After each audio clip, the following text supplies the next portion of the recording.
यही है या और है? यही है, ऊपर है. கொல்கட்டாவில் இருக்க ஒரு ரெட் லைட் ஏரியாவுக்கு வந்து போக போகிறோம். கொல்கட்டாவில் நிறைய விஷயங்கள் ஃபேமஸாக இருந்தாலும் இந்த இடம் வந்து கொல்கட்டாவுக்கு மிகப்பெரிய ஒரு இதுவாக போயிட்டு இருக்குது. இப்போ வரைக்குமே இங்கே வந்து அந்த ஒரு கலாச்சாரம் வந்து போயிட்டு தான் இருக்குது.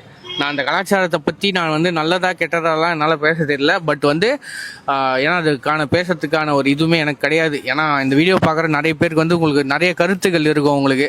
ஸோ அதனால் நான் வந்து எதுவும் சொல்ல விரும்பல. மும்பையில் கூட அந்த மாதிரி ரெட் லைட் ஏரியா இருக்குது. நம்ம தமிழ் யூடியூபர்ஸே அவ்வளோ பேர் பண்ணியிருப்பாங்க, மதன் கௌரிலேருந்து எல்லாருமே. ஸோ அந்த மாதிரி தான் வந்து நாங்கள் வந்து இன்றைக்கி அந்த ஏரியாவுக்கு போக போகிறோம். ஸோ நான் திருப்பி சொல்லிக்கிறேன், என்ன ப்ரோ இதெல்லாம் காட்டுறீங்கன்னு சொல்லிட்டு என்னை கேட்காதீங்க. பட் ஏன்னா எல்லா இதுலேயும் நடந்துட்டு தான் இருக்குது. அவங்களோட வாழ்வாதாரம் அவங்களோட இது பொறுத்து தான். நம்ம வந்து எதுவுமே நியாயம் தர்மம்லாம் சொல்ல முடியாது. ஜஸ்ட் உங்களுக்கு வீடியோவில் நான் கொல்கட்டாவை நான் காட்டுறேன், அவ்வளோதான்.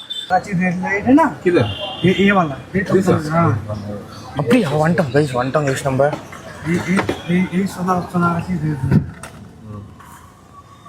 ঠিক আছে, তোমরা একটু পরে ফোন করছি। পরে আর ফোন করতে হবে না।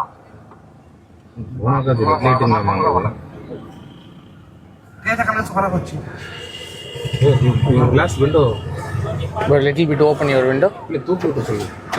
அப்படியா? ஒடுங்க ப்ரோ, பார்க்கலாம். ஐயோ என்ன ப்ரோ உள்ள ஒரு இதுவே இருக்கு, மாஃபியா மாதிரியே இருக்கு ப்ரோ உள்ள. Sonagachi red light area Sonagachi. But this place is very unsafe.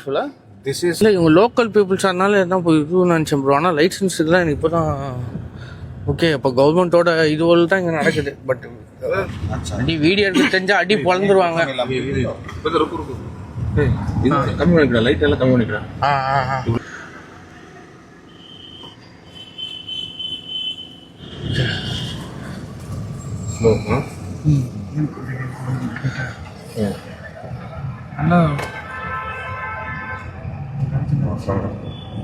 ஐயோ ப்ரோ பார்த்தாங்க ப்ரோ.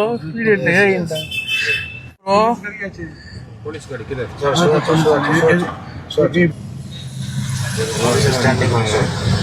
ஆமாம் போலீஸ் இருக்கு. பாதுகாப்போடு தான் வந்து நடக்குது. ரொம்ப விஷயம் நண்பர்களே. எப்போ எனக்கு இந்த இடத்த விட்டு போகணும்னு தோணுது.